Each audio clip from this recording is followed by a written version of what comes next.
I've had a number of viewers comment on videos to say that they are getting or thinking of getting a Renault ZOE. Today I want to talk about home charging the ZOE, as this may be useful to people who get that car.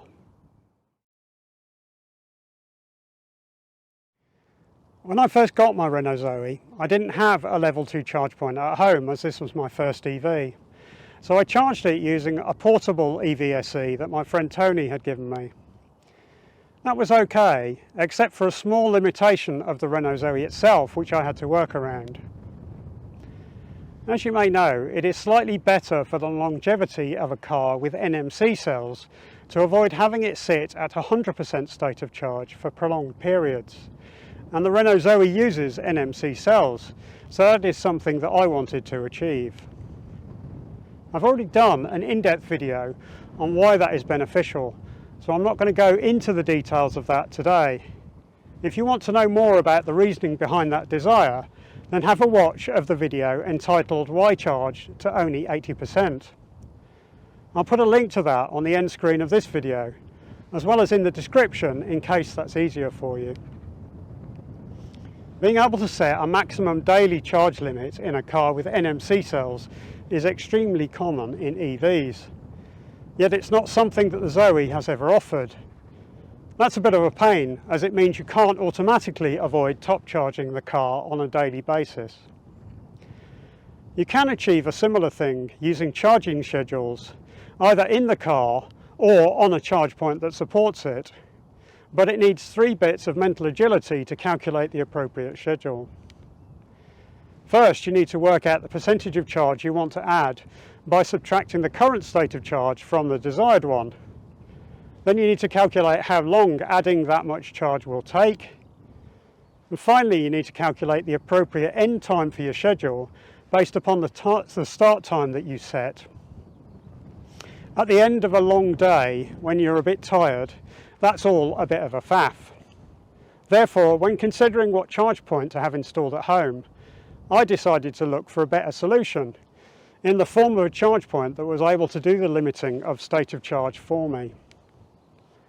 I thought this would be easy, that this would be a common feature, because whenever you plug into a DC rapid charger, you can see the car's state of charge on the display of the charger. What is more, DC rapid charging makes use of the communications pins from the connector used for AC charging. Therefore, the state of charge of the car should be available to an AC charge point as well. Sadly, it's not quite that simple. The communications protocol used by DC rapid chargers is totally different to the protocol used for AC charging, even though it runs through the same pins. The mechanism used for DC rapid charging is a lot more complicated and difficult to implement. At a guess, the standard for DC rapid charging would also have been an extension to a pre-existing AC charging standard that had already been ratified and implemented. When DC rapid charging a car, the car needs to be in complete control of the charge speed.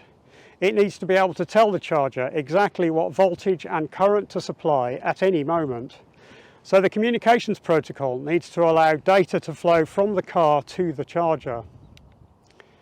In contrast, the protocol used for AC charging is unidirectional and the other way round, from charger to car, as that was all that had seemed necessary when designing AC charging. So perhaps through a quirk of history, AC and DC charging use totally different communications mechanisms.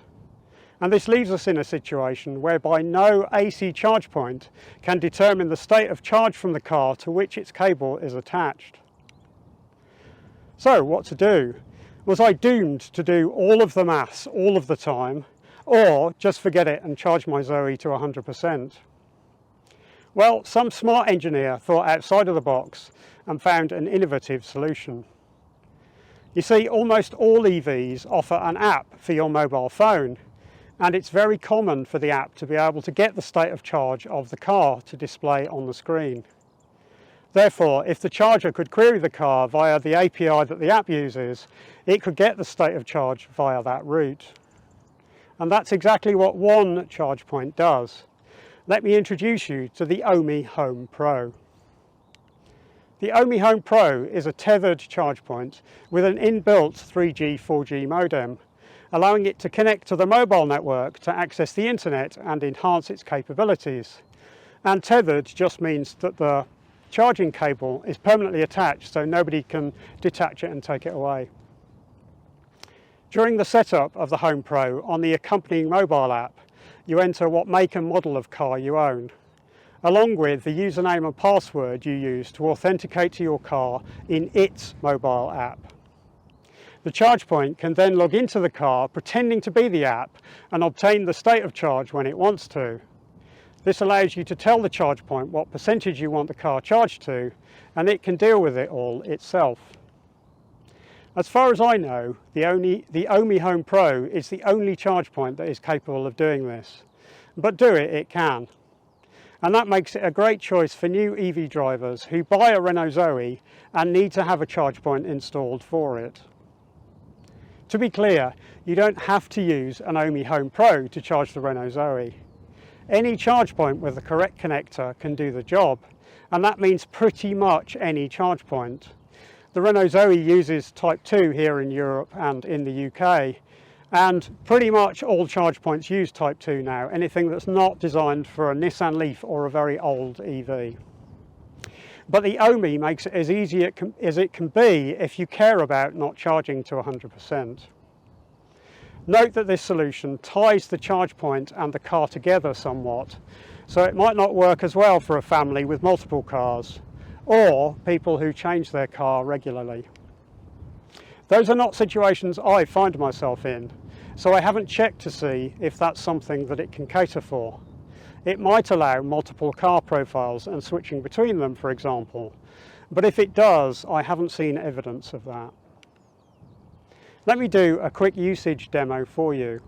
Here's what happens when I plug in my car at home.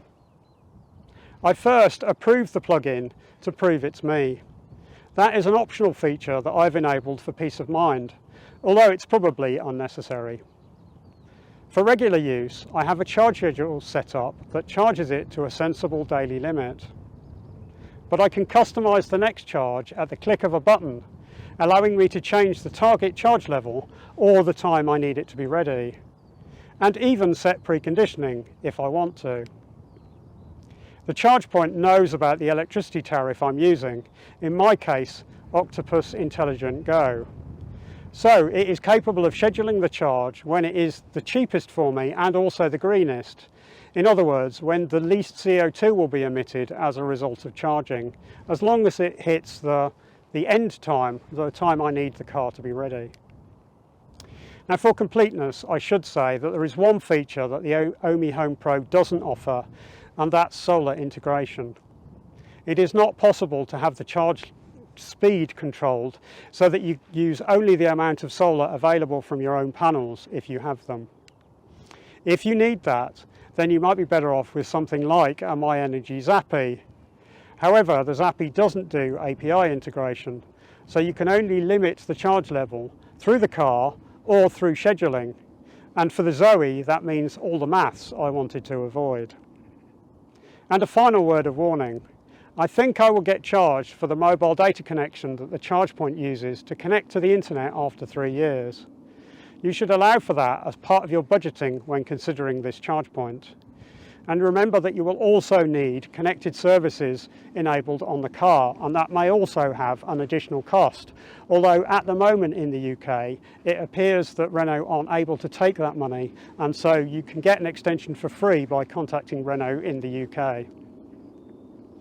So, in summary, if you buy a Renault ZOE and you want to avoid top charging it all of the time, and you do not already have a charge point, then the Ohme Home Pro might be worth adding to your shortlist. Thanks very much for joining me. Your questions and comments are most welcome as ever. If you have a Renault ZOE, what charge point do you use? Do you worry about top charging? And if you're looking for a ZOE, is this a charge point perhaps that you might be interested in? If you've liked the video, then it's a help to me if you click the thumbs up button. That tells YouTube that you've enjoyed it, and YouTube may promote it to others who will also enjoy it based upon that. And of course, click subscribe if you want to see more.